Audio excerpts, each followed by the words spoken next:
proclame Jésus. Il est le roi. Oh, dans ma vie de tous les jours. Il est le roi. Ma vie lui appartient. Désormais, Avec toi, Seigneur, je régnerai. Amen. Je voulais ce matin vous saluer encore dans le parfait nom de notre Seigneur Jésus-Christ. Amen. J'espère que vous vous portez bien et que partout où vous êtes en très bonne santé par la grâce du Seigneur. Amen. Et je crois de tout mon cœur que ce matin encore, nous allons faire un voyage multidimensionnel ou un voyage transdimensionnel pour aller encore prendre les pépites d'or que Dieu a réservées pour ses enfants. Amen. Merci infiniment. Soyez bénis où que vous êtes dans le nom parfait de notre Seigneur Jésus-Christ. Amen. Alors, mettez-vous debout avant que nous ne lisions la parole. Nous allons prier. Éternel, notre Dieu Tout-Puissant, Oui, Jésus. Créateur des cieux et de la terre, auteur de la vie éternelle, donateur de tout don excellent, celui-là même qui nous a allaités, celui-là même qui est simplement en train de nous donner ses mamelles, El Shaddai, le Dieu Tout-Puissant, le Créateur Adonai. Amen. Nous voulons te rendre grâce, nous voulons te louer ce matin, nous voulons te dire combien nous apprécions ton Esprit Saint, combien nous t'apprécions d'être dans nos cœurs, combien nous apprécions de vivre avec toi, combien nous apprécions de marcher avec toi, combien nous apprécions d'exalter le beau et béni nom de Jésus. Amen. Bénis tes chers enfants, où que chacun se trouve ce matin. Seigneur, console les cœurs affligés, Alléluia. reconforte les faibles. Oh, Merci Yahweh. infiniment. Jésus, tu es simplement merveilleux. Toi, ton humble serviteur, pour répondre à un besoin quelque part, pour donner la parole nécessaire, comme le peuple hébreu, alors qu'ils avaient quitté l'Égypte et qu'ils devaient traverser le désert. Mais quand ils sont rentrés à Canaan, l'alimentation avait complètement changé. C'était désormais de la nourriture solide. C'était le blé du pays. Père, donne-nous d'avoir et de recevoir le blé du pays. Nous te disons merci. Dans cette manne qui était soluble et qui facilement pouvait se dissoudre dans nos bouches, mais quelque chose de solide, quelque chose qui est vitaliné, quelque chose qui donne la force au peuple chrétien, quelque chose qui amène le chrétien dans une plus grande endurance. Accorde-nous cette parole solide qu'elle veut révéler après l'ouverture des sceaux. Remplis tes enfants de joie et de bonheur, alors que je te prie ce matin dans le parfait nom de Jésus-Christ notre Sauveur. Amen. Amen. Merci Jésus. Oh, que Jésus soit béni, soyez salués dans le nom de Jésus. Amen. Amen. J'espère que vous allez bien. En tout cas, si ce n'est pas trop vous demander, je vous prierai de bien vouloir vous mettre debout. Nous allons ensemble lire sa parole. Nous allons lire dans 2 Samuel au chapitre 13. Nous lirons partant du verset 10 jusqu'au verset 14. 2 Samuel 13, le verset 10 au verset 14. Alors, Amon dit à Tamar, apporte le mets dans la chambre et que je le mange de ta main. Tamar prit les gâteaux qu'elle avait faits et les apporta à Amon son frère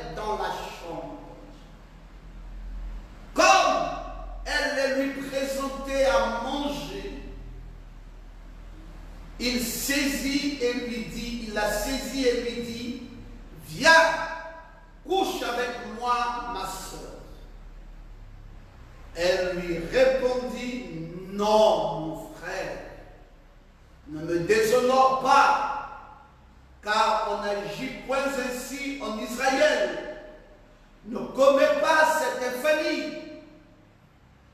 Où irai-je, moi, avec ma honte?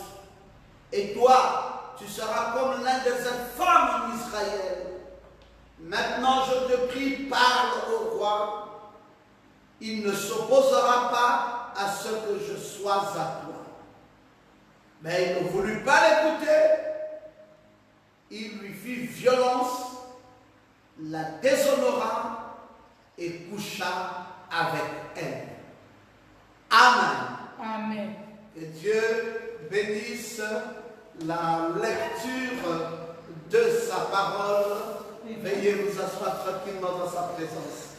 Vous voyez que nous sommes toujours dans ce grand voyage multidimensionnel et j'espère que vous avez invité quelqu'un au restaurant gastronomique spirituel de la parole et que vous êtes à votre place habituelle, prêt à dévorer cette viande, prêt à avaler, à ingurgiter ces grands mots, ces gros morceaux de la parole. Je sais que vous aimez cela et c'est grâce à tout cela que nous avons une bonne santé spirituelle. Amen. Alors, ce matin, je vais toujours continuer avec le voyage multidimensionnel de la vie, tout en sachant que le thème principal, c'est la sentinelle.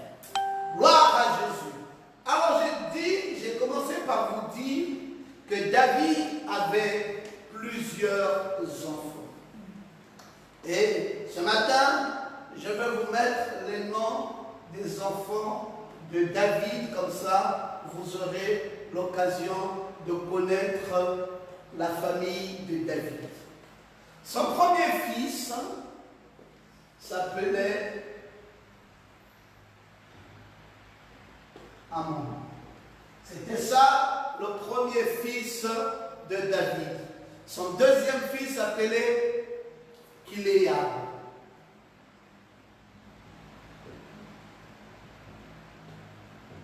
C'était le deuxième fils de David.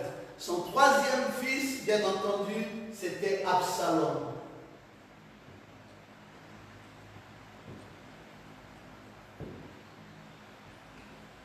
Et son quatrième fils s'appelait Adonijah.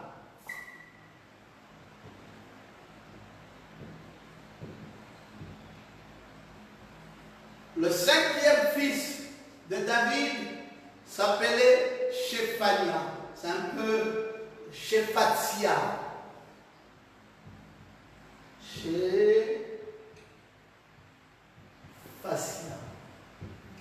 C'était le cinquième fils de David.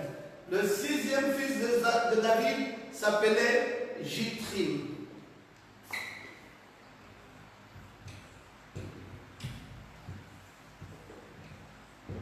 Jithrim était le sixième fils de David. Et rappelez-vous que quand je vous ai parlé de ces enfants, chaque enfant avait sa mère. Celle-ci avait sa maman à part, qui était Achinoam. Celui-ci avait sa maman à part, qui était Abigail. Et Absalom avait sa maman à part, qui était Maaga. Et Adonijah aussi avait sa maman à part, qui était Abidan.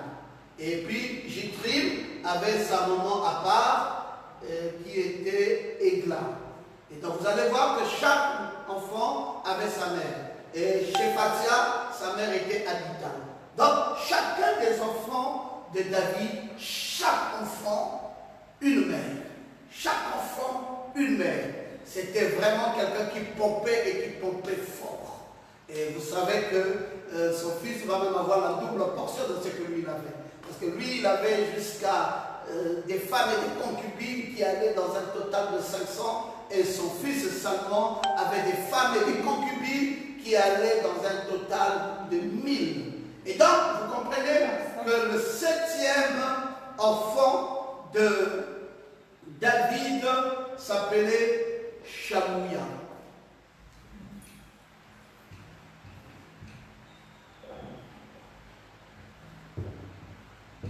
Shamouya était son 7e fils. Et ensuite, il y avait Shobab qui était son 8e fils. Vous comprendrez pourquoi je vous donne tous ces noms, parce qu'après nous sommes à la recherche de quelqu'un. Et son 9e fils s'appelait Nathan.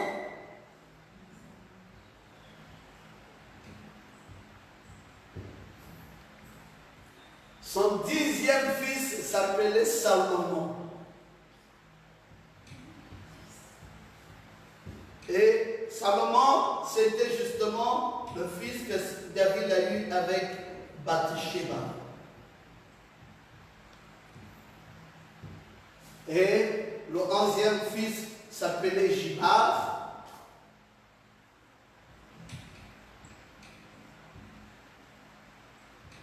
Le 12e fils de David s'appelait Elishua. Vous qui cherchez des noms pour donner aux enfants, vous avez suffisamment des noms bibliques. Alors, le 13e fils, lui, s'appelait Népheg. Oh, mais pasteur, mais moi, vraiment, je cherche des noms pour mes enfants. Il y en a tellement. Népheg, et le 14e fils s'appelait Japhia.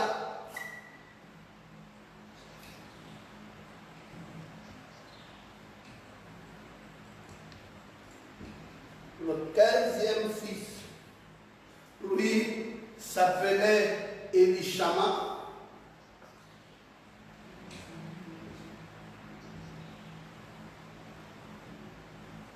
Etc., etc. Vous pouvez aller jusqu'à. Parce que David avait beaucoup d'enfants. Mais ce qui m'intéressait, c'était cet enfant-ci, Salomon, fils de Bathsheba. Et celui qui m'a aussi intéressé dans ce que je vais vous enseigner, c'est ce 3e fils et ce 1er fils.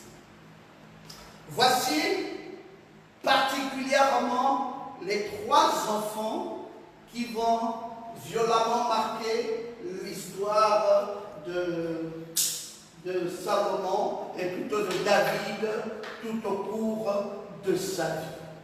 Alors, son 1er fils, vous voulez qu'il ait quel type d'esprit? Regardez ce qu'a été papa. Papa, un grand coureur de jupons. Un très grand coureur de jupons. Il ne voyait pas une jupe qui tremble devant lui. Il ne voyait jamais une robe. Tant qu'il voit la jupe et il voit la robe, allez, il plonge dessus. C'était un monsieur très viril et très pointueux en matière de femme. Les 6 premiers enfants sont les enfants que David a donné naissance à Hébron. Ces 6 premiers enfants ici sont les enfants que David a donné naissance à Hébron. Et puis, les autres enfants, bien entendu, sont les enfants que David donne naissance à Jérusalem. Ce père David est un monsieur qui aime les femmes, qui est un coureur de jupons. Et il va laisser certainement des gènes dans ses enfants. Et ça ne va pas être facile pour les enfants de David d'être aussi des coureurs de jupons. Sauf que David, lui, dans ses voyages multidimensionnels, il prenait une femme ici, il en prenait une autre ici, il va dans une contrée, il prend une femme, il va dans une autre contrée, il prend une autre femme, mais il faisait quand même attention à ce que l'on appelle la famille. Mais Amnon, son premier fils, et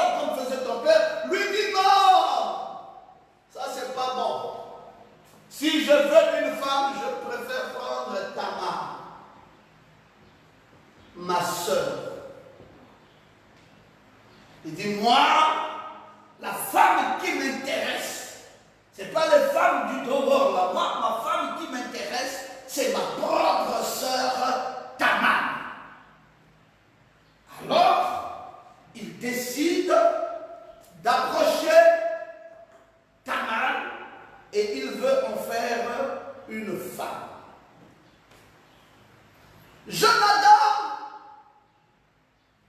un de ses amis lui donne des instructions.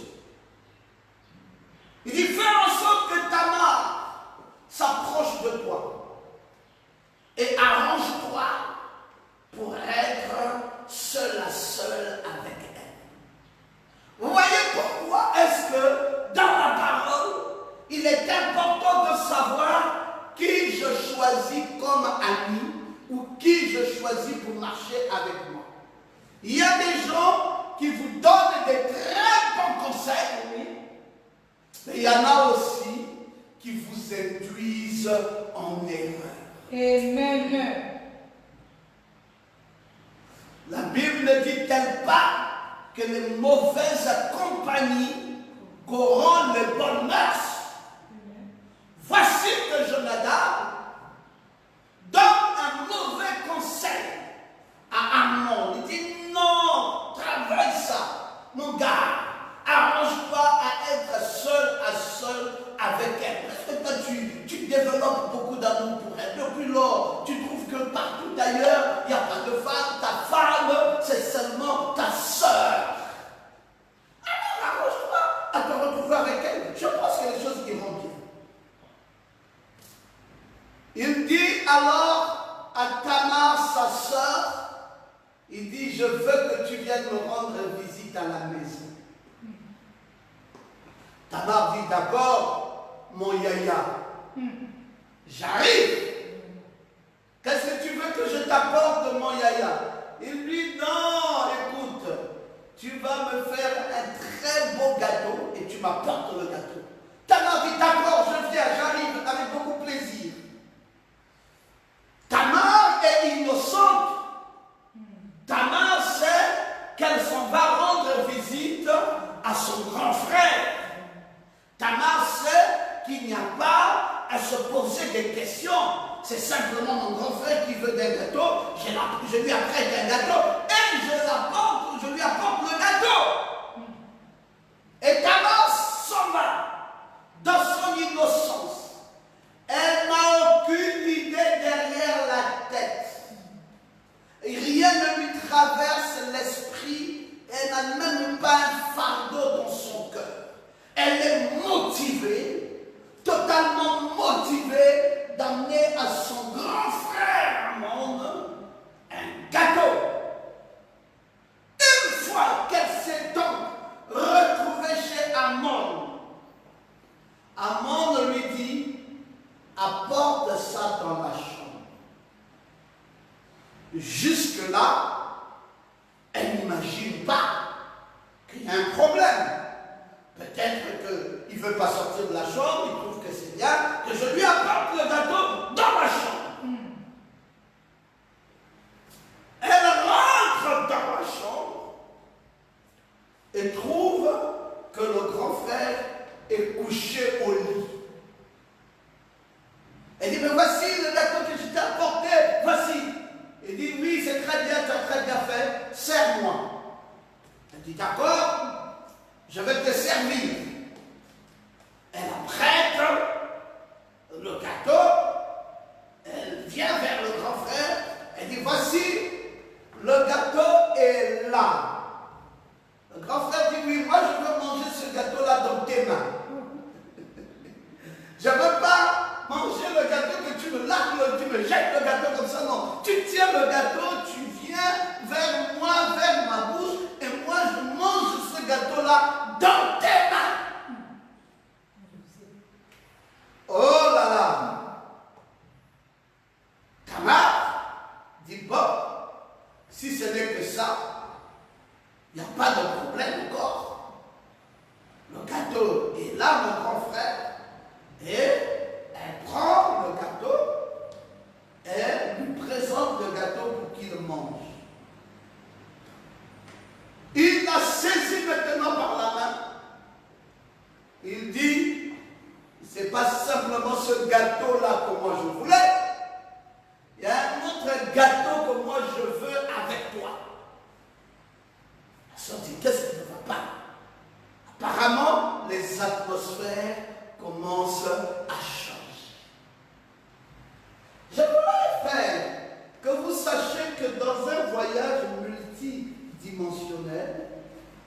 Ce qu'il y a, c'est surtout les atmosphères. Le prophète de Dieu dit, dans les expectatives, ou qu'est-ce l'amour? Il dit, c'est prêché en 54, le 28 février 54, si vous placez ce même œuf sur une chaîne, il fera tout aussi bien éclore un poussin. Placez-le dans une incubatrice. Elle fera éclore le poussin de même. Il s'agit de l'atmosphère. Amen. Ce dont nous avons besoin, c'est d'une atmosphère du Saint-Esprit. Une atmosphère où la puissance de Dieu se meut d'un même accord, un même endroit, rassemblés sous cette atmosphère, dans l'attente que Dieu descende et opère des signes et des prodiges. Amen. Amen. Amen. Élevons-nous et entrons dans cette ouverture. Montons dans la foi. Sortons de ces trois dimensions et montons dans la suivante. Amen. Mes amis, tant que nous restons dans ces trois dimensions, il y a toujours et toujours des atmosphères bizarroïdes dans la dimension de la chair. Amen. Il faut, le prophète de Dieu dit qu'il faut monter dans la suivante. Ne restez pas dans cette dimension-là, de la dimension de la chair, du matériel, du temps, parce que, après tout, vous aurez trop de combats dans cette dimension. Amon est en train de combattre. Amon veut désormais que sa sœur soit sa femme. Même pas une femme épousée, mais une concubine. Et la sœur n'avait jamais connu d'homme. Et ce monsieur tient absolument à la déshonorer. Elle qui vient avec le plaisir d'apporter un gâteau ne sait pas que le monsieur-ci est déjà dans une autre atmosphère. Il y a déjà plusieurs démons qui traversent son esprit. Il est déjà suffisamment mal intentionné et qu'il doit faire un forfait.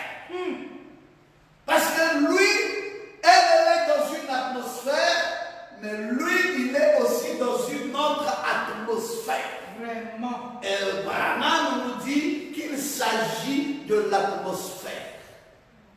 Il faut une bonne atmosphère et il parle même de l'atmosphère du Saint-Esprit. Et lui, il est dans une atmosphère complètement démoniaque. La puissance de Dieu ne peut pas se mouvoir parce que le monsieur est déjà loin. Que va-t-il donc se passer? Le monsieur dit, j'étais déjà venu. Couche avec moi, ma soeur. Oh, lorsque vous êtes vraiment une victime et que vous n'avez pas choisi de participer au péché, vous n'avez jamais fait le choix. Aussi, la repentance ne marchera pas. Cette femme, si on lui dit, bon, répands-toi, parce que tu es sorti avec un monde, elle va dire, mais qui doit se repentir? Moi, je ne suis qu'une victime. Vraiment. Je n'ai pas participé. On m'a saisi à la main et on m'a violé. Une victime va se repentir comment? Cette dame est victime.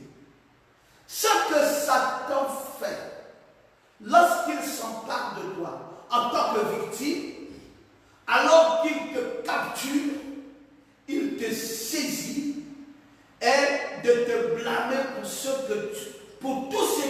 va pas dans ce monde. Il y a beaucoup de gens qui n'ont pas participé au péché. Vraiment. Mais dans le diable trouve quand même le moyen de les culpabiliser.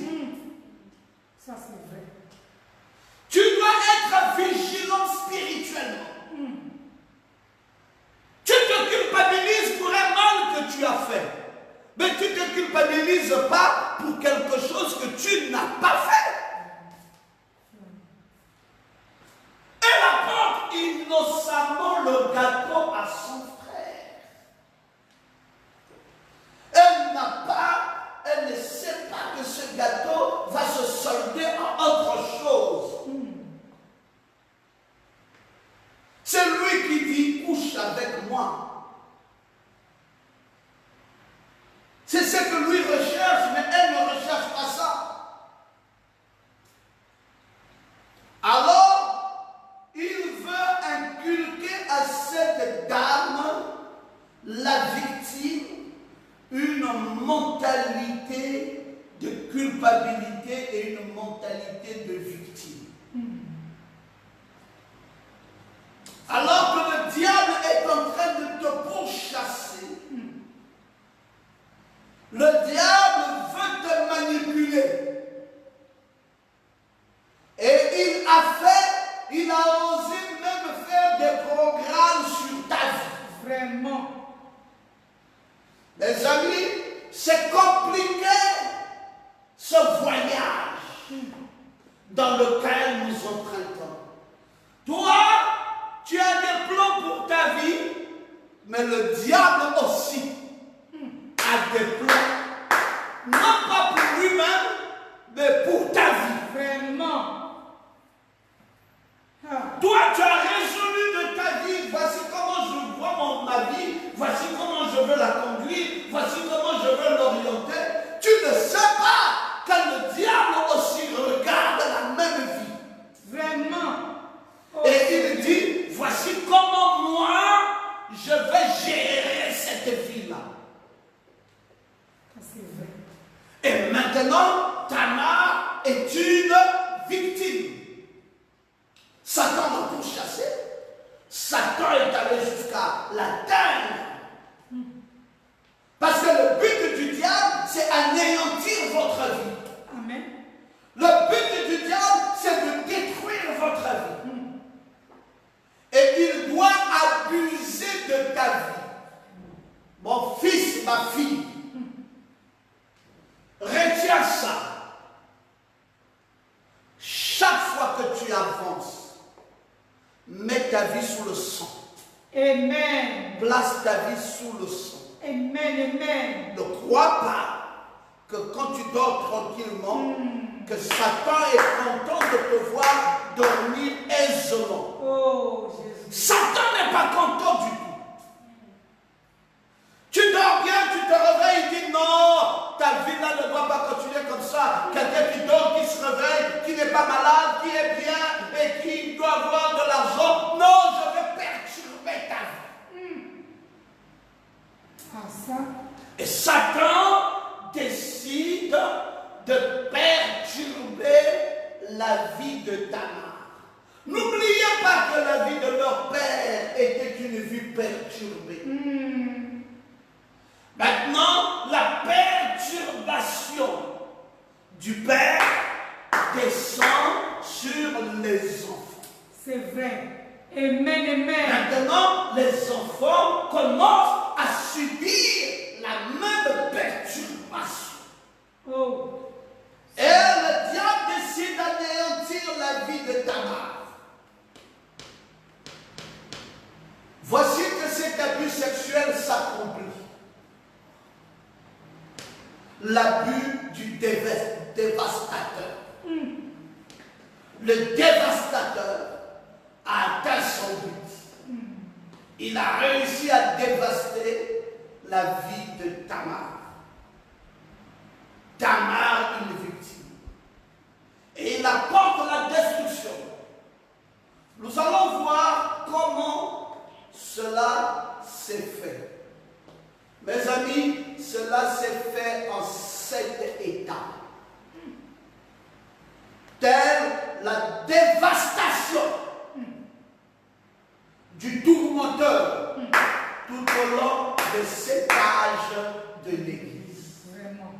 Amen. Le diable, tu dis il dort, non, il ne dort pas. Il sait ce qu'il fait. Il n'a jamais dormi. Il sait, ce monsieur-là sait exactement ce qu'il est en train de faire.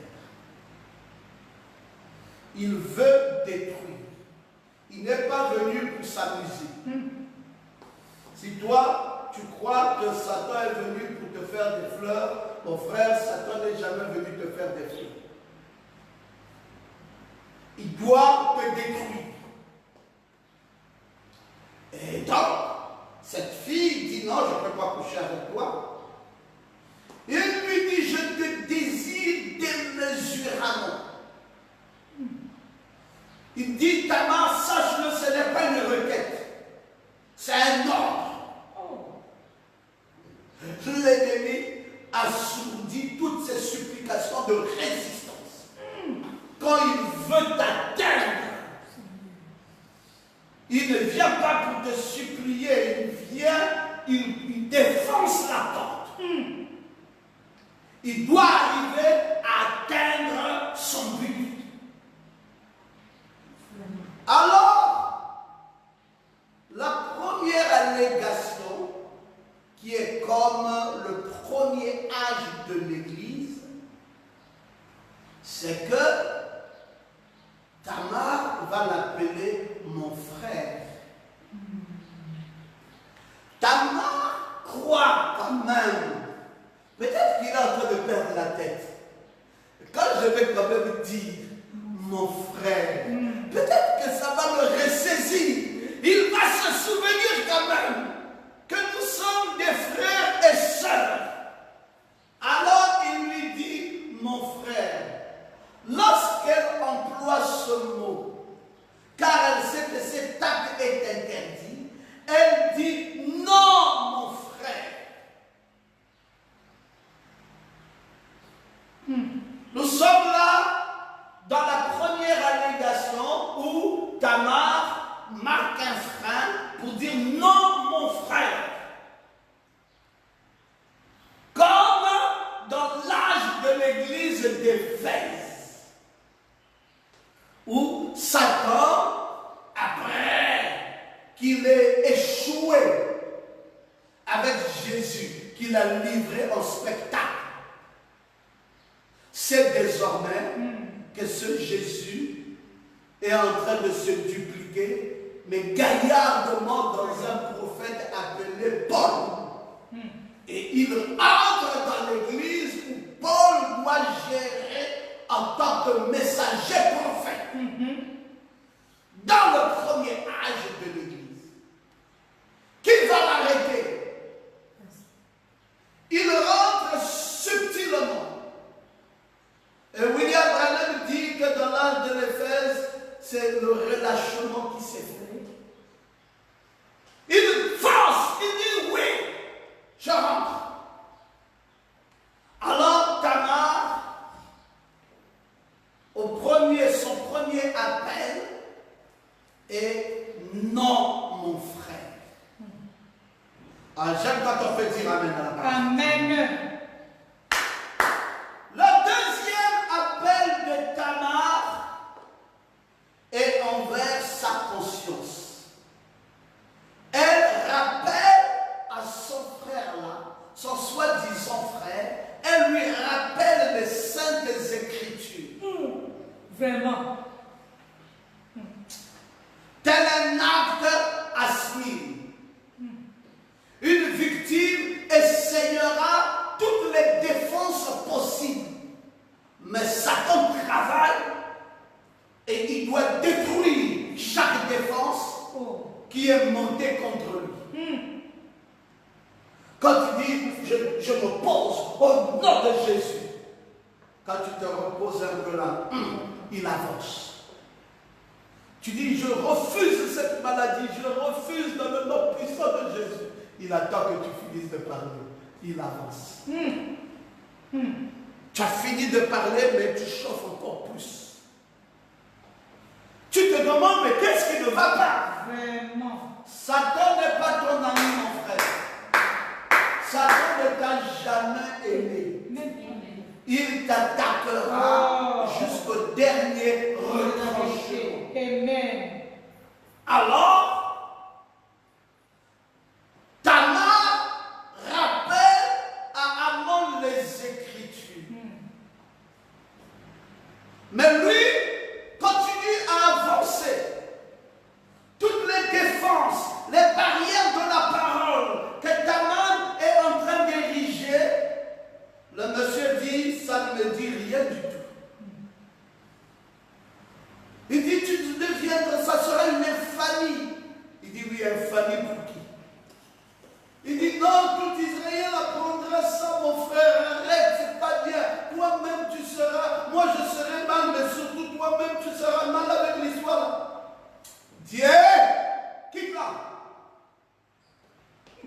ne me déshonore pas.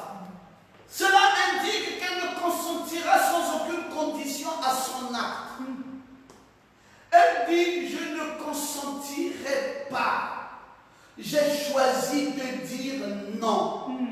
Ne me déshonore pas. Le diable, s'il devait arrêter son action, mon fils, il devait arrêter depuis l'âge d'Éphèse. Il est passé d'Éphèse à Smyrne. Et il est encore passé à Pergame. Et il a continué à Thyatire.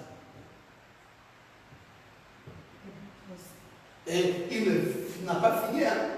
Il va aller à Sardes. Il n'a pas fini. Il va aller à Philadelphie. Il n'a pas fini et il va aller à Laos. 1, 2, 3, 4, 5, 6, 7. Non, mon frère! Premier appel, le diable dit jamais. Attention aux Écritures. Le diable dit jamais. Ne me déshonore pas. Il dit jamais. Il avance. Et il est maintenant où il est maintenant à Thyatire. Alors cette dame, cette église, elle présente le grand tort de son âme. Elle lui fait voir la honte. Elle sait qu'elle va être détruite. Elle connaît le désespoir d'une telle réalisation. La honte ajoutée à l'abus va détruire la victime. Elle dit que là maintenant, ce n'est pas seulement que je serai victime, mais la honte. Tamar continue à faire appel à Amon en lui exprimant c'est que ça va devenir les femmes en Israël. Quelle honte, mon frère. Est-ce que tu auras encore le courage de marcher? Qu'est-ce que tu vas dire? Et qu'est-ce que moi aussi je vais dire? Il dit, hey, tu vois que moi, Satan, je marche avec la honte. Vraiment. C'est que tu dis là, zéro. Moi, j'avais déjà plus la honte depuis longtemps. Jésus m'a fait boire la honte à Golgotha. Tout au long des âges de l'Église, je n'ai plus besoin de chercher la honte. Je ne vois pas par où la honte va arriver. Hé, moi et toi, il n'y a pas de honte. Il n'y a pas de honte. Il n'y a pas de ceci, il n'y a pas de honte. La famille que tu parles là, rien. Paf, il avance. Il ne fait qu'avancer. Alors, le quatrième appel n'ayant pas marché, nous arrivons au cinquième appel de cette fille.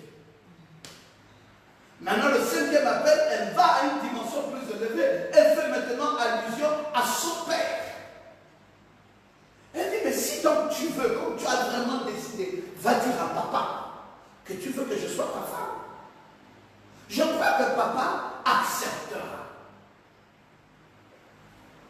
Hein? Arrête d'abord, arrête.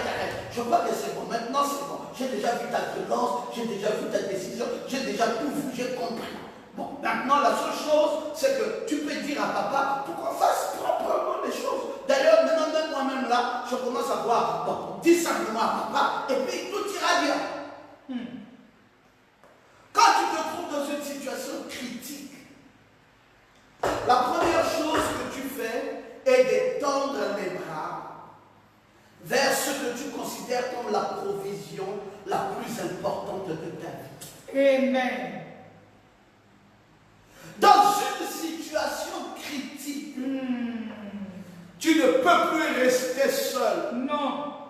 Tu dis, oh, où est le pasteur? Où est papa? Où est mon père? Je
n'est pas prise en compte et qu'on veut passer tout simplement à la violation de la provision la plus importante. Maintenant, la provision la plus importante, qui est papa, Allah ne tient plus compte de cela. Oh. Il est résolu dans sa volonté de nuisance Vraiment. d'aller jusqu'au bout. Oh. Alors, ça que Tamar est en train de dire ici ne fait plus rien à Amon. Amon dit on va aller jusqu'au bout. Eh mes amis, bientôt le forfait. Il ne reste que deux choses. Tamar se rend compte que faisant appel à papa, ça n'a pas marché. Alors, qu'est-ce que je peux encore essayer de faire?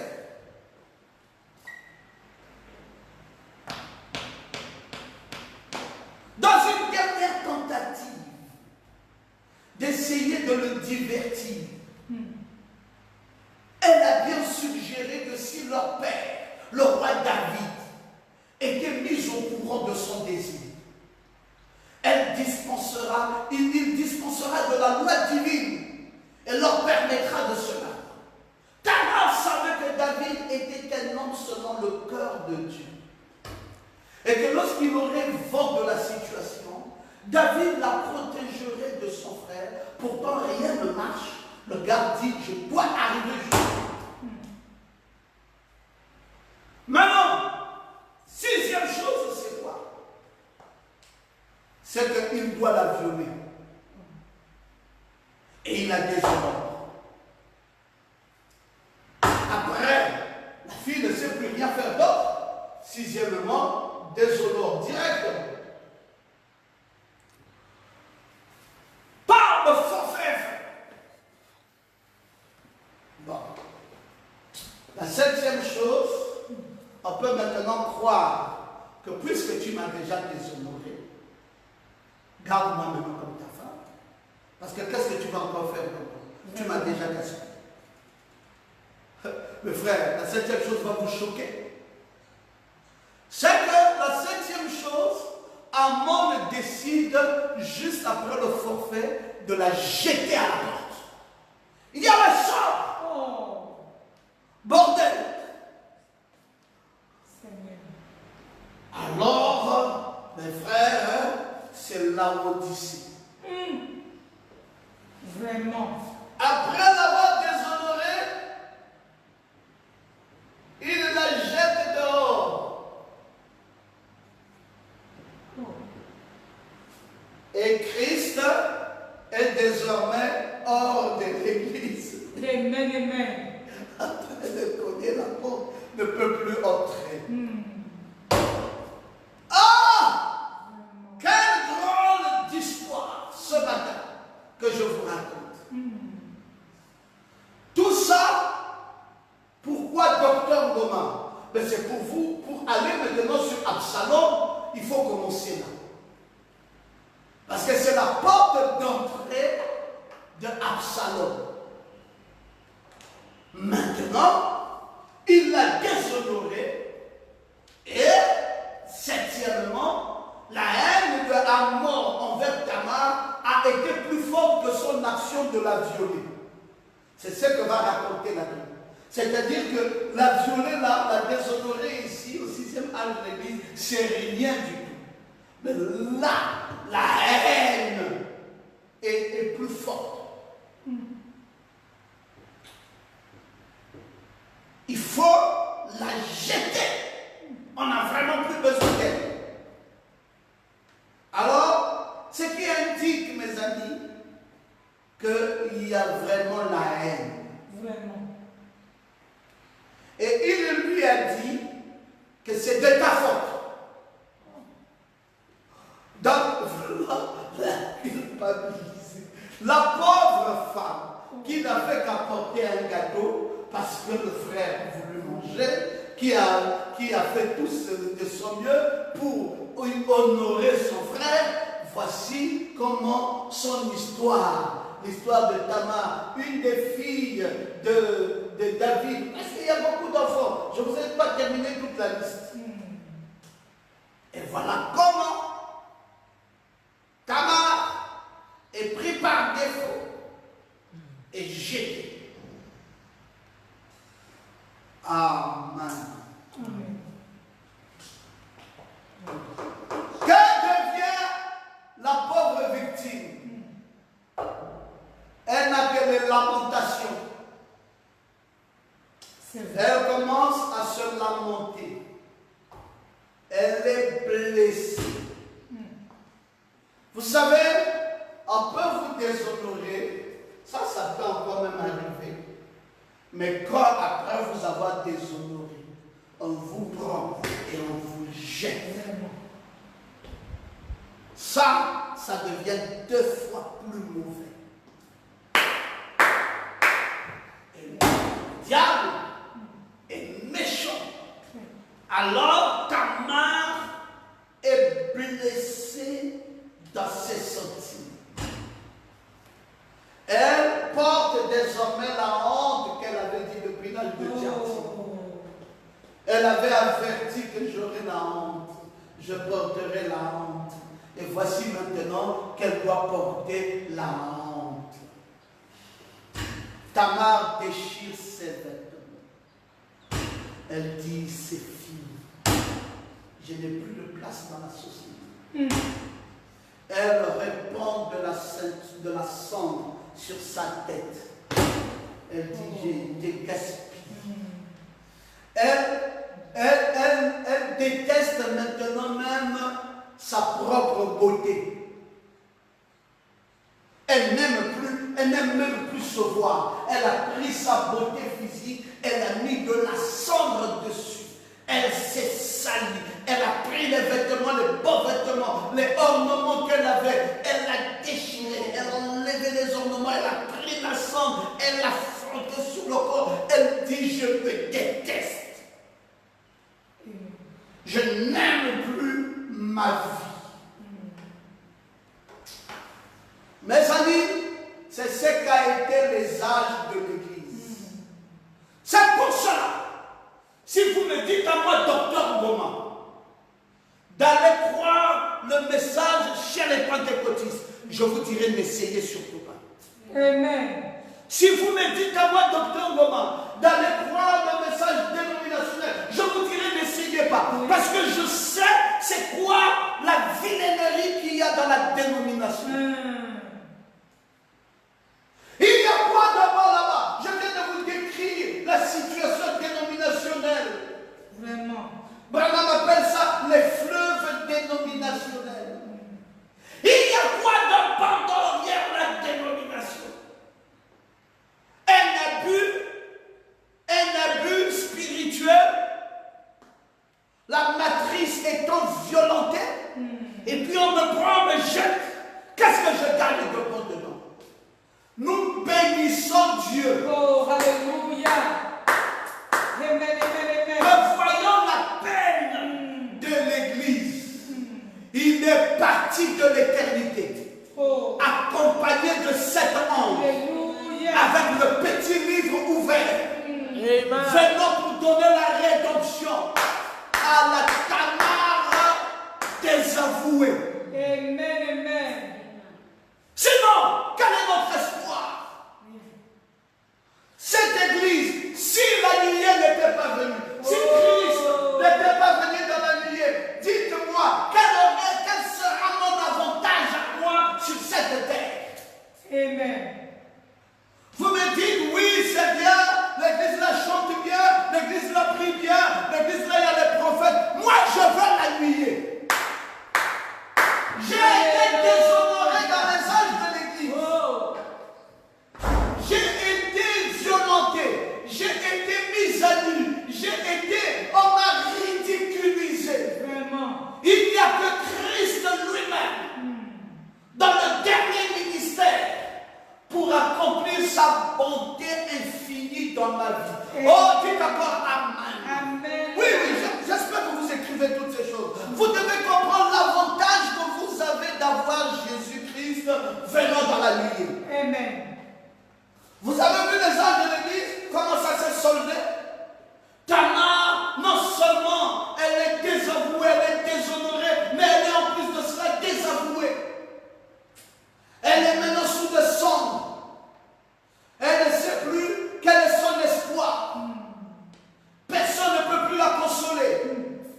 Après, la lune diminuait. Après, la lune diminuait. Il y avait des croissants quand même de lumière. On pouvait voir des croissants de lumière. On pouvait voir des croissants de lumière. Mais quand nous sommes arrivés à Laodicée, il n'y avait pas de croissant de lumière. Tout était noir. Ici encore, il y avait des croissants de lumière. Même si c'était encore un peu beaucoup, mais il y avait quand même des croissants de lumière.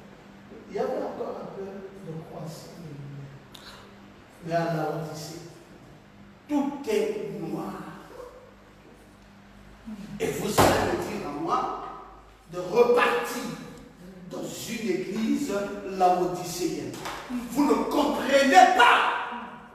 C'est quoi la venue de la nuée? Si tu n'es pas un prédicateur préparé à prêcher les choses profondes et que tu ne comprends pas la révélation de cette étonnelle, quitte la chair. Alléluia. Vous voulez nous ramener où? Vous voulez nous ramener à l'Odyssée? Vraiment. Là où Tamar est déshonorée, là où Tamar est désavouée, Amen. là où Tamar n'a plus rien, a pris la cendre à lui dans le visage, tout est noir, il n'y a plus le plaisir de vivre, il n'y a plus rien. Qui est venu nous changer les vêtements? C'est Christ. Quand il est descendu dans la nuée de gloire, il a apporté avec lui le fin lin. Un nouveau vêtement que je dois porter. C'est pour cela le ministère aujourd'hui, il y a du goût. Merci Jésus. Amen, amen. Vous allez me ramener à la dénomination. Vous voulez me dire que je puisse simplement écouter les bandes. À quoi m'a servi la venue des anges de la nuit? À quoi m'aurait servi le petit livre? Oh, Le petit livre ouvert qui est venu en Apocalypse 10 par l'ange puissant. Et on m'a dit d'avaler le petit livre ouvert. Amen, amen. Vous me dites de prendre le petit livre, de le mettre dans une machine et que le petit livre reste là-bas dans la machine et chaque matin je viens pour appuyer plein. Non, non. Frère, c'est mon retrait de deuil à moi. Si vous ne savez pas dans quelle position vous étiez, moi je sais dans quelle position j'étais. Amen. J'ai été déshonoré et désavoué. C'est vrai. Amen. Déshonoré et désavoué. Oui. Dans les cendres. Et mon époux, Christ, Alléluia. l'espoir réel de ma vie, Oh, Yahweh. celui qui ne peut jamais le décevoir, Amen. est descendu dans la nuée. Amen, Il a amen. dit changement de dispensation. Il a dit je viens enlever tes habits sales. Oh. Je viens te faire porter des vêtements, des nouveaux vêtements. Je viens enlever ton deuil. Je viens enlever ton opprobre. Je viens enlever ta saleté. Je viens faire de toi une vraie dame. Amen, amen. Oh, Oh, merci Jésus. Merci. alléluia. Amen. Mes amis, nous connaissons notre position. Nous savons d'où nous venons. Yes, sir. Nous savons qu'est-ce que cette nuée a fait dans nos vies. Amen. Vous ne pouvez plus nous ramener dans la dénomination. Non. Ça, on sait déjà que le diable ne peut plus m'amener là-bas. Maintenant, on veut m'amener dans une machine. Abomination. Une machine. Non. Écoutez, frère, c'est le petit livre ouvert qui est le nouveau vêtement, le fin lin, qui Amen. vient enlever Tamar de la médiocrité et de la crise. Amen. Tamar a souffert. Maintenant, il y a le Christ descend pour enlever son deuil. Lui laver par l'eau de la parole. Tamar doit être nettoyée. C'est pour cela la parole doit se faire chair. Alléluia. Parce que Tamar est blessée. Quand elle arrive à la Odyssée, elle est blessée. Alors, vous savez, c'est à partir de là, quand Tamar est blessée et que Tamar a mis la cendre sur la tête, a déchiré les vêtements, a enlevé les ornements, elle est ravagée, blessée et brisée. Elle se rend dans la maison d'Absalom. Quand elle va donc voir le troisième fils de David, Absalom, pour lui dire, tu as vu ce que ton grand frère vient de me faire. Absalom dit, quoi? Et papa est-il informé? On dit oui, papa est informé. Quel est son jugement? Il dit, papa est encore en train de temporiser. Ah non, ah non, ah non, ah non. Papa ne peut pas dire qu'il temporise alors qu'il doit juger. Absalom est dans Malachie chapitre 4 verset 1. Mais papa a déjà traversé le verset 1. Il est au verset 2 de Malachie chapitre 4. Et Absalom est en retard. Vous voyez, c'est ça le problème des gens de Laodicée. Ils sont en retard même dans la prophétie laodicéenne. Nous ne sommes même pas encore en Apocalypse chapitre 10. Nous ne sommes qu'en Malachie chapitre 4. Mais même là-bas en Malachie chapitre 4, ils retardent de la compréhension. Malachie chapitre 4, je lis pour vous. Car voici, le jour vient, ardent comme une fournaise. Tous les hautains, tous les méchants seront comme du chaume. Oui. Le jour qui vient les embrasera, dit l'Éternel des armées. Absalom, c'était lui-là. Tous les méchants, tous les hautains doivent être embrasés. Vraiment. Papa dit quoi? Oh, papa dit, il est déjà passé au verset 2. Il ne leur... Mais pour vous qui craignez mon nom, Alléluia, s'élèvera le soleil de la justice. La guérison sera sous ses ailes. Vous sortirez, vous sauterez comme les veaux d'une étable et vous foulerez les méchants. Papa voit déjà la guérison venant sous les ailes. Lui, Absalom voit le jugement, mais papa voit déjà la guérison venant sous les ailes. Alors papa, il sait comment il va à la fois punir et guérir. Mais Absalom, pour lui, il ne faut pas punir et guérir. Il faut tuer. Alors pourquoi papa, qui est le grand justicier d'Israël, Absalom ici, il n'y a pas de guérison à lui apporter. Il faut qu'on le tue. Et papa, ton père, Tamar, ton père, qu'est-ce qu'il décide? Il dit non, papa est informé. Papa a dit, calmons-nous d'abord. Il est en train d'étudier la question. Alors papa est à Laodicée, il a déjà vu le verset 2. Il sait qu'il y a un jugement, mais il sait aussi que la guérison est sous ses ailes. Alors il faut maintenant savoir appliquer la parole par rapport aux circonstances. Absalom lui ne comprend pas. Absalom lui veut la mort. Alors comme papa, d'après Absalom, est devenu le complice de son premier fils Amnon, alors papa devient mon ennemi. Et c'est là où l'histoire d'Absalom se déclenche. C'est là où Absalom dit, il n'y aura pas de lumière. Nous allons tous vivre dans l'obscurité totale de la Odyssée. Et papa lui-même, et moi, et Amnon, et nous tous, nous allons vivre dans l'obscurité totale de la Odyssée. Il n'y a pas de brèche à se faire. Il n'y a pas sortir la Odyssée et amener de lumière et la guérison sous ses ailes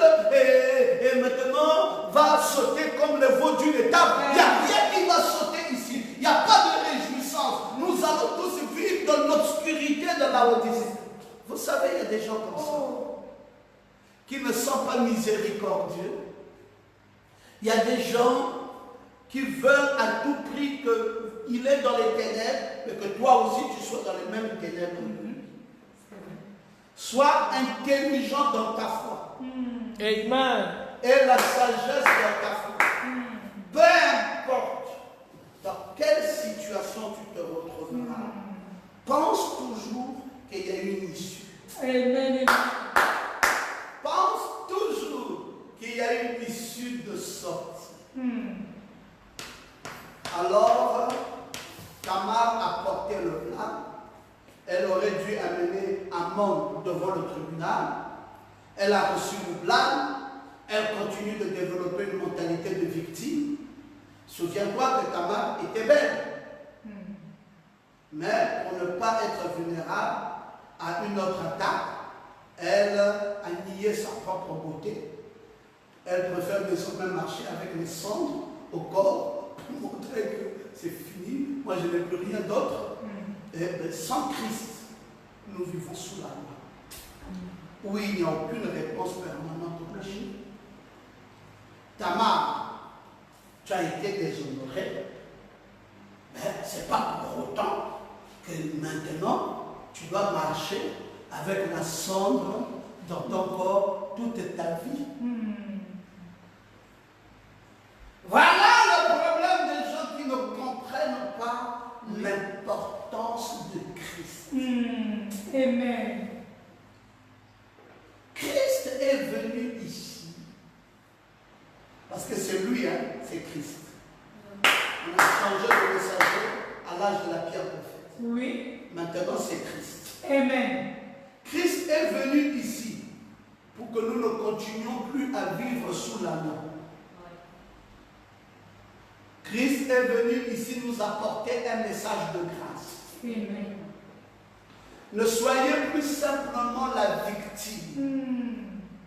Avec Christ, nous avons la plénitude de vie et de la guérison.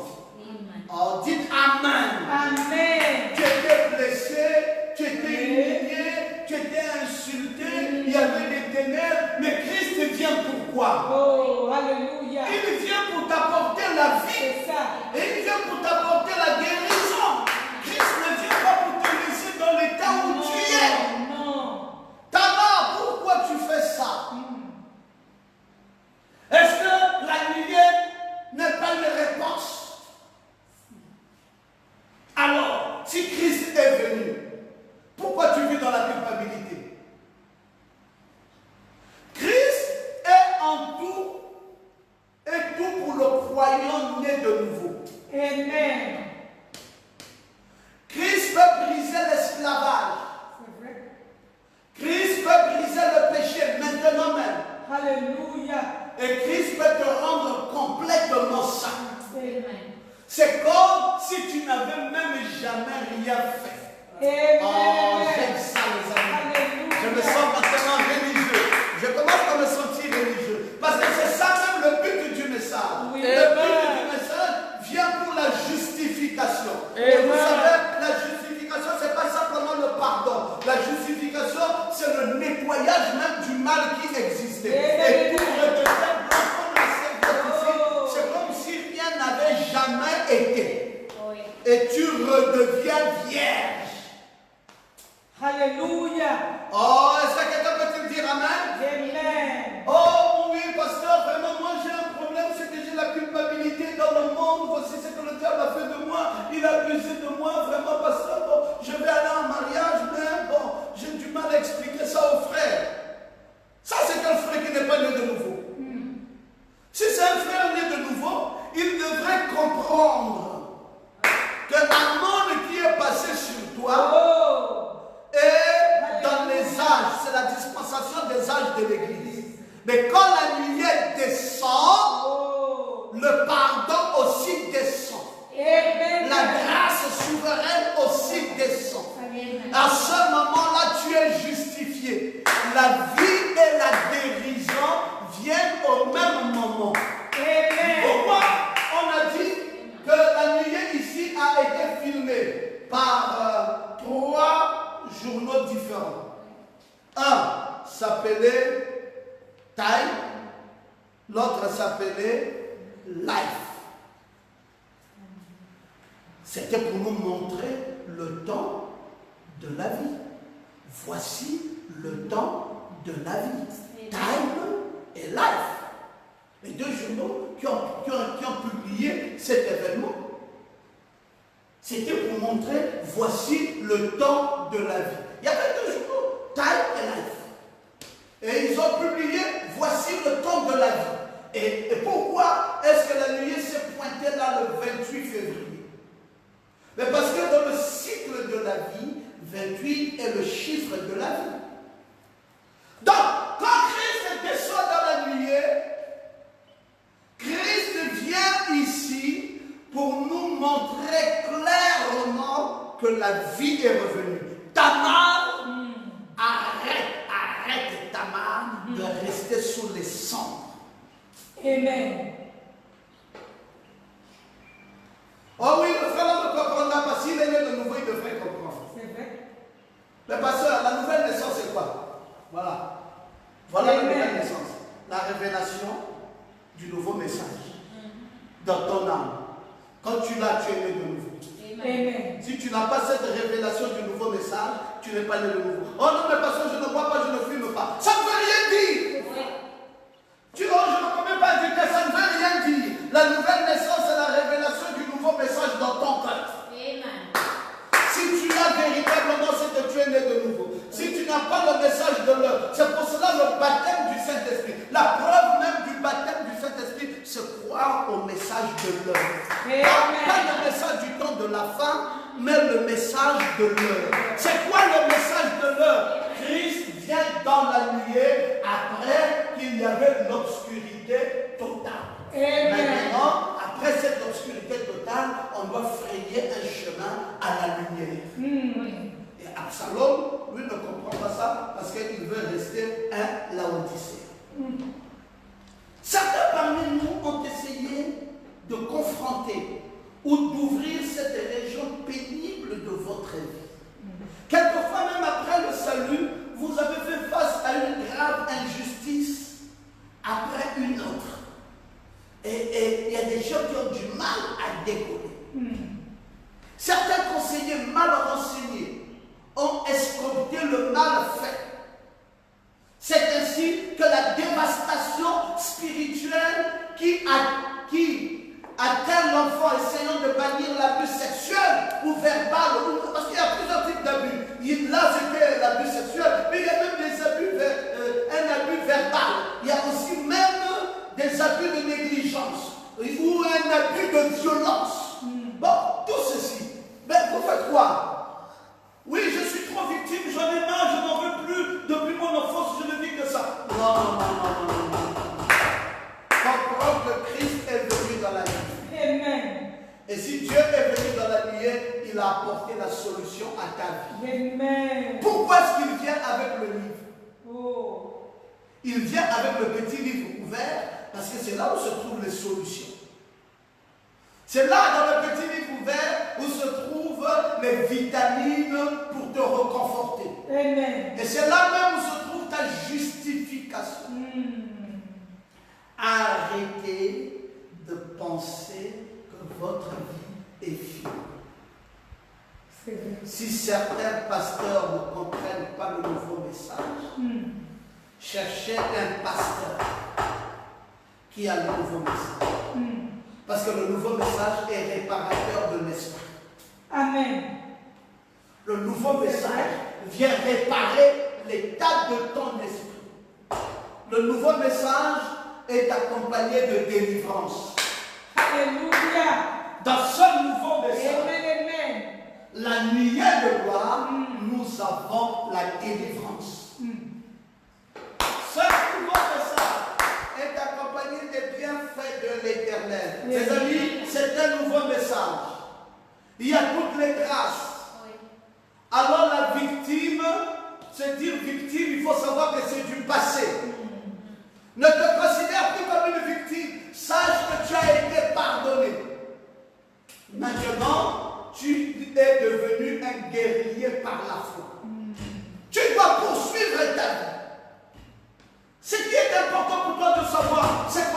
tu vas poursuivre ta vie. Ne t'arrête pas là. Oh non, j'ai été abusé. Non, non, non. Ça, c'est du passé. Alléluia. Dieu, par la nuée, a apporté la solution à ta vie. Il y a une grâce étonnante qui est arrivée. La guérison vient déjà dans ton esprit. Dieu peut accomplir une guérison instantanée. Amen. Sur le processus. Gloire à Jésus. Oh, maintenant nous nous sentons bien. Amen. Nous savons maintenant que la vie est arrivée. Oui. Tu ne peux plus te faire des reproches par rapport à ce qui s'est passé. Cette mauvaise vie d'hier, Dieu est venu penser la blessure. Amen. Dieu vient de prendre la fille de son peuple. Dieu vient de crier paix, paix, paix. C'est ça le shalom. Amen. Pourquoi quand Christ descend dans la nuée, il dit shalom. Frère, madame, vous connaissez le shalom, il dit ça, c'est le shalom. Paix, paix, paix, paix. Ce n'est pas dit superficiellement, c'est profond. Amen. Si tu n'avais pas de paix dans ta main, sache que maintenant la paix est là. Alléluia. Alléluia. Gloire à Jésus. Amen. Il nous reste environ 15 minutes pour que nous allions voir les vrais gardiens du temple.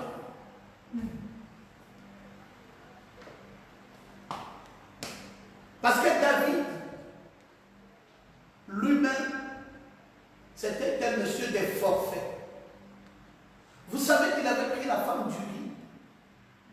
David a pris la femme d'Uri, le Héthien. Branham dit dans le message, quand j'ai réfléchi à mes voix. David, après le forfait qu'il avait commis en prenant la femme de Uri, le Héthien, la charmante Bathsheba,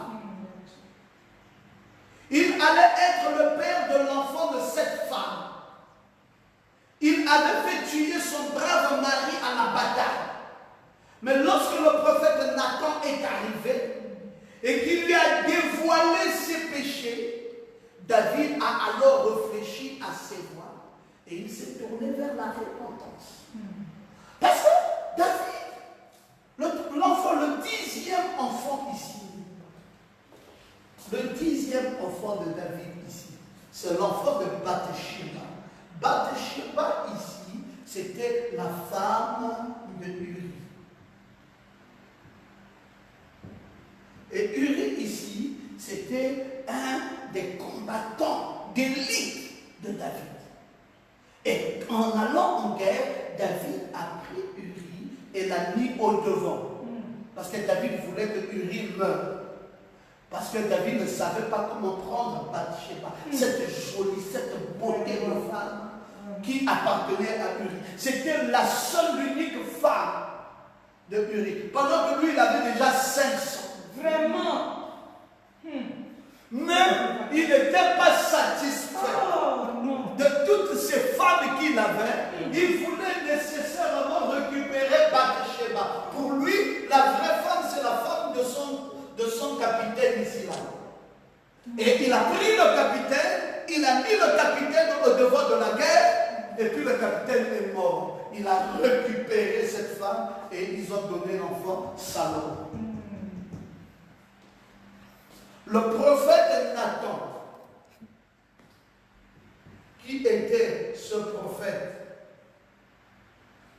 qui a amené David jusqu'à la pierre de fête, un peu comme Branham nous a pris depuis la Odyssée, et nous a fait traverser le Jourdain pour que nous rentrions à la pierre de fête. Et là, le messager a changé, c'est devenu Christ. Amen. Nathan ici va aussi faire traverser David en tant que prophète. C'était une sentinelle. N'oubliez pas qu'il y avait deux types de sentinelles, je vous l'ai enseigné. Il y a une sentinelle du corps de Christ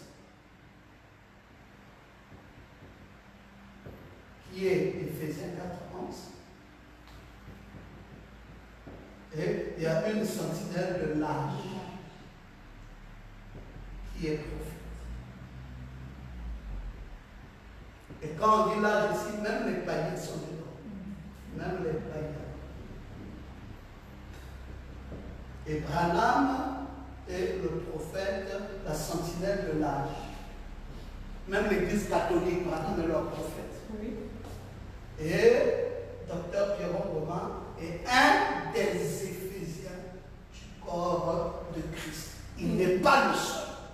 Et voici les deux catégories de sentinelles. Et donc Nathan ici, c'est une sentinelle aussi sur David. Il est Branham d'abord partant de Laodicée. Il dit à David que bon, je ne peux pas aller directement droit au but d'expliquer. Je vais t'expliquer une histoire. Il dit voici quelqu'un avait des choses et après il a tué. L'autre n'avait qu'une seule bête dans son pâturage. Et l'autre avait beaucoup de bêtes, et celui-là qui avait beaucoup de bêtes a laissé pour aller juste prendre l'unique bête dans le pâturage de l'autre, et tout ça, je ne sais pas quoi, roi, comment tu peux juger une telle affaire? David dit, oh, mais c'est ça! Si quelqu'un a beaucoup, il n'est pas content de son beaucoup-là, et il va aller prendre juste l'unique bête de l'autre. Mais un homme comme ça mérite la mort. Ah, David, roi, c'est comme ça, hein? Ce que tu dis là, c'est comme ça. Oh oui, c'est comme ça. Or, Nathan lui avait parlé. Vraiment. Après, quand David a réfléchi, le prophète là est intelligent. Mais l'homme qui est en train de parler là, c'est moi. J'ai beaucoup de bêtes et je suis allé prendre l'unique de l'autre. Ah, donc c'est moi qui mérite la mort. Allez, il s'est répandu. J'aime David. Parce que David, c'est l'homme selon le cœur de Dieu. David connaissait au moins sa position. C'est-à-dire, David savait qu'il peut se tromper, mais le plus important, c'est de réparer. Chrétien, si tu marches en enfant de Dieu et tu penses que tu ne vas jamais te tromper, alors tu n'es pas un vrai fils de Dieu. C'est vrai. Un vrai fils de Dieu fera des erreurs, mais ne va pas demeurer dans ses erreurs. Amen, amen. Un vrai fils de Dieu, après qu'il ait gaffé, il répare. Amen. Jacques, tu peux dire amen? Amen. Il répare. David, après qu'il a su qu'il avait gaffé, David a réparé. David a dit non, je dois réparer. Et le prophète Nathan en a tenu compte.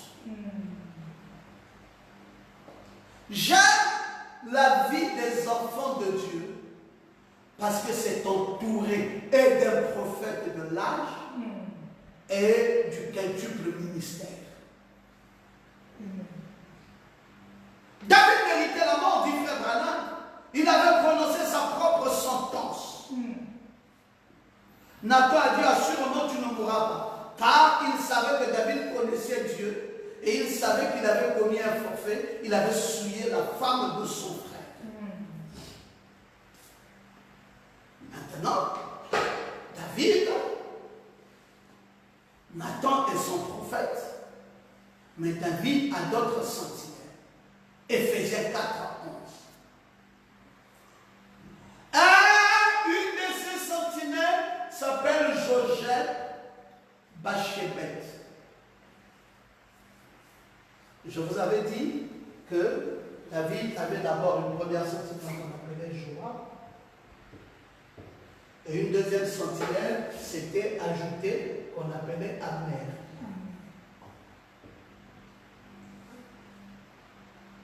Qui va plus tard être remplacé.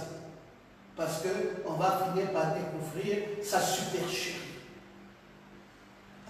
Et il ne pouvait pas être compté parmi le quintuple ministère. Maintenant, ici, on ajoute Shogel Bachébet.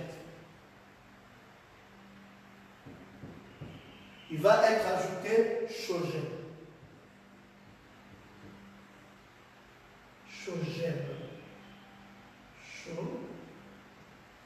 Shogeb, donc C-H, voilà comme ça, Shogeb. Maintenant, Bashebet.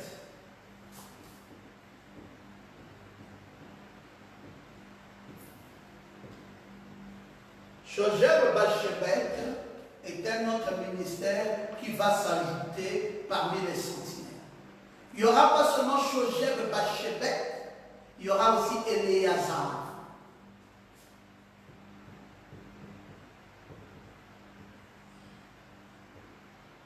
Il n'y aura pas seulement Éléazar, il y aura aussi Shama.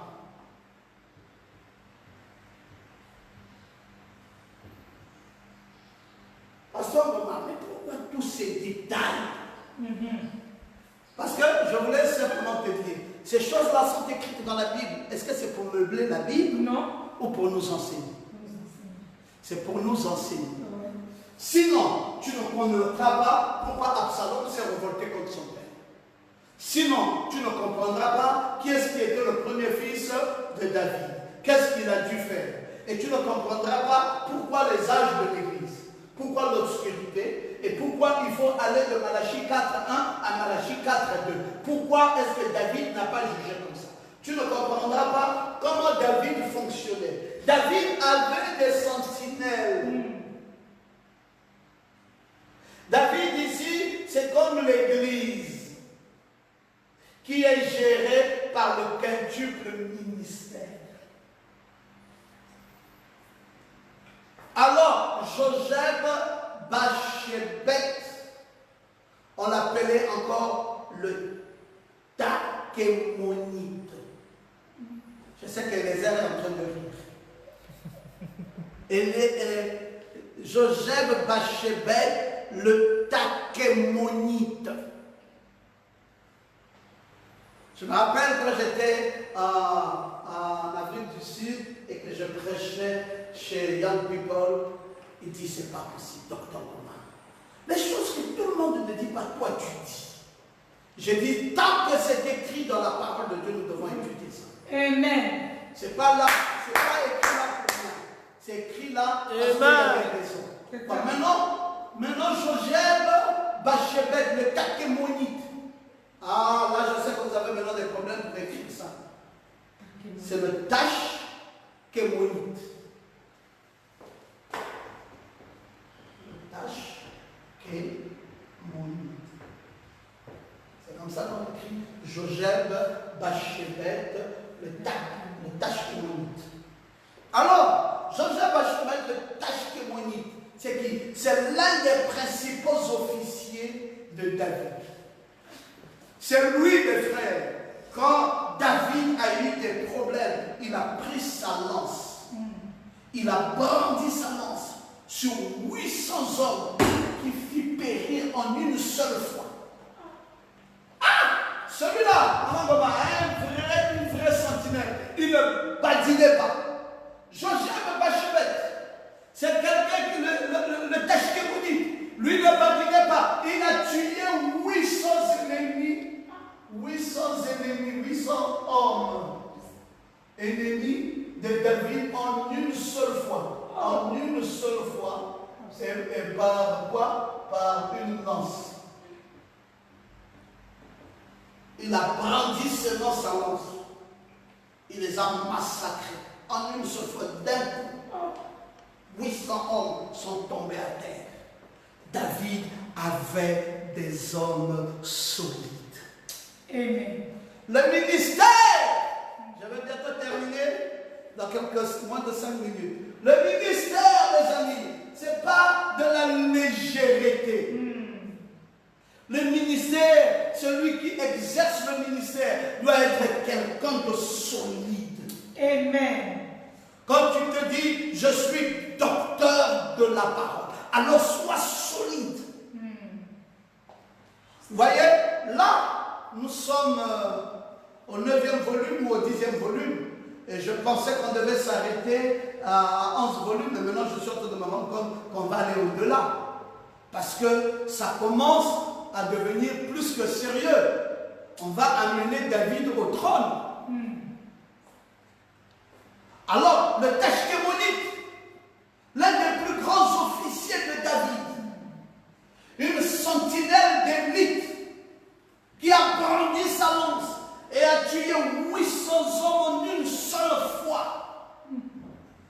était un homme dont David avait confiance. Amen. Comment peut-on conduire l'Église de ces derniers jours si on n'a pas la lecture complète de la parole, si on n'est pas un véritable appelé de Dieu, si on ne comprend pas là où on emmène l'Église? Vous allez amener l'Église. Je vois quelqu'un. Oui. Quelqu'un, tu t'appelles Elisabeth. Oui, Elisabeth. Je vois quelqu'un qui s'appelle Elisabeth. Oui. Est-ce que nous avons besoin de ça? Mon âme a besoin d'une parole loin qui la transforme, qui la met dans les lieux célestes. Je n'ai pas besoin d'un gaga pour évoluer dans ma vie. Ma vie évolue comme Dieu veut qu'elle évolue. Je rencontrerai les obstacles, je les surmonterai et j'évoluerai. Je n'ai pas besoin d'avoir un gaga Bissoko. Non. Alors il faut un Jojeb, Bachebet, le Tachkémonite pour mettre fin à toutes ces influences mauvaises, détruire tout ce qui n'est pas de la parole et mettre David à sa juste position. Le ministère, ce n'est pas de l'amusement. Ce n'est pas comme un mouton qui est en train de bêler.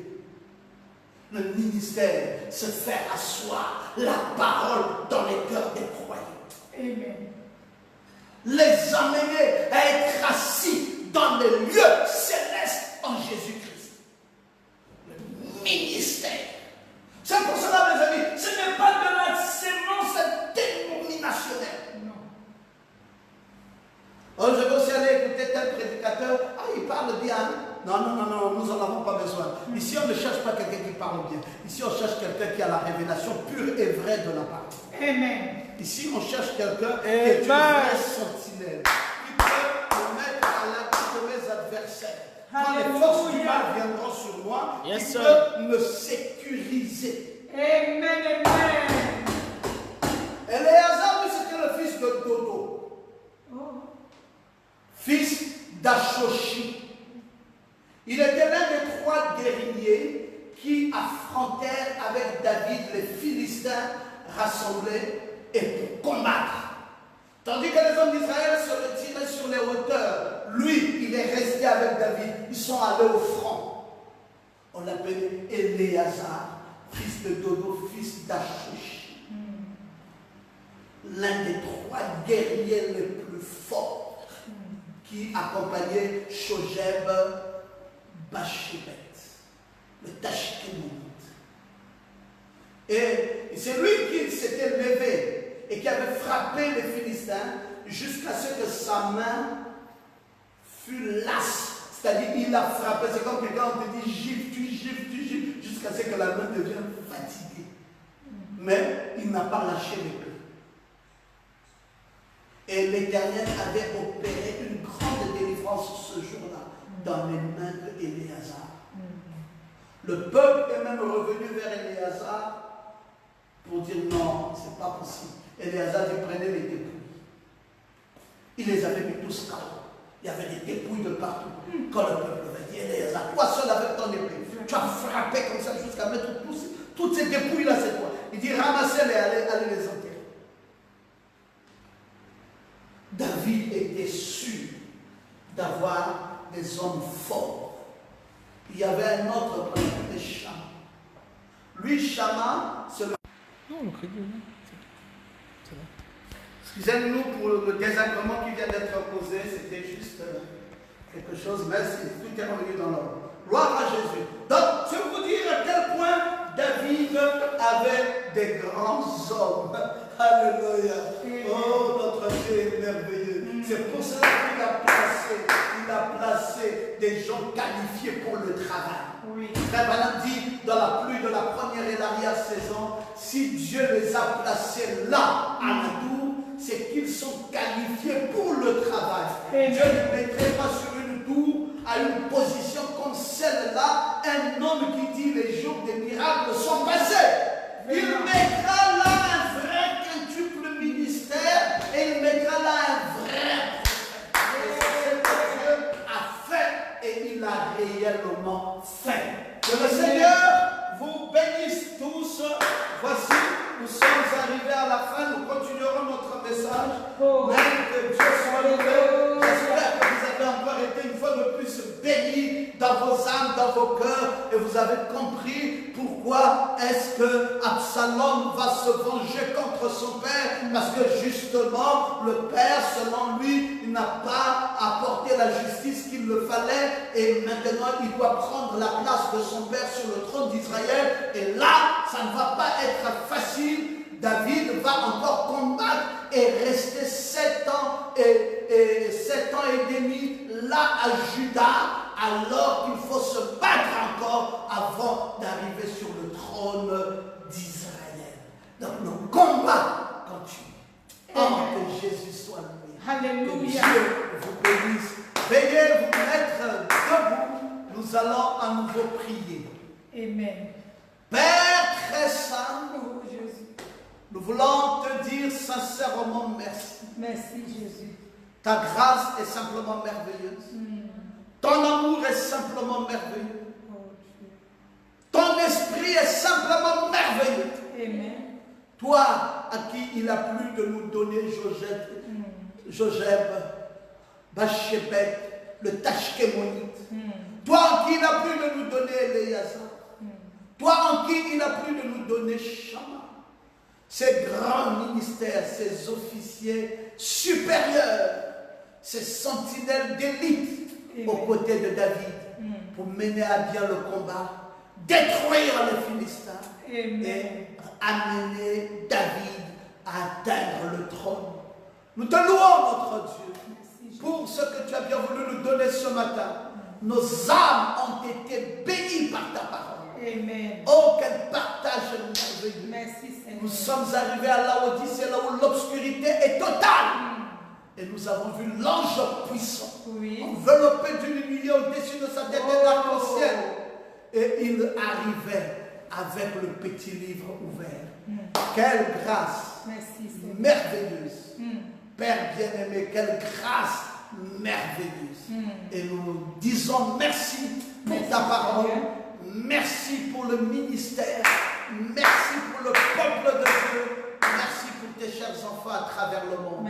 Bénis-les, Seigneur, que chacun d'entre eux passe un excellent dimanche. Merci de bénir nos petites offrandes ici, de bénir aussi nos dîmes, de bénir tout un chacun de tes enfants. Amen. Qui ne manque jamais d'accomplir son devoir. Accorde à chacun d'eux une visitation spéciale dans leur maison. Bénis-les, Seigneur, pour leur amour pour ta parole. Oui, le fait qu'ils soient toujours chrétiens et qu'ils payent toujours leur dîme, qu'ils soient toujours à jour avec leur Dieu et qu'ils aiment la parole dans leur cœur, qu'ils écoutent la parole jour après jour. Bénis-les richement, Seigneur. Merci encore. Nous allons nous retrouver mercredi à 16h. Vendredi à 16h, nous te prions, Seigneur, de nous protéger, de nous garder sous ton sang, de veiller sur chacun d'entre nous. Accorde-nous ta grâce. Nous te louons, très cher et tendre Père. Nous t'exaltons pour tes nombreux bienfaits. Et te bénissons pour cette journée dominicale, dans le parfait nom de Jésus-Christ, notre Sauveur. Amen. Amen. Amen. Que Seigneur vous bénisse. Shalom. Amen. Que Dieu vous bénisse. Shalom.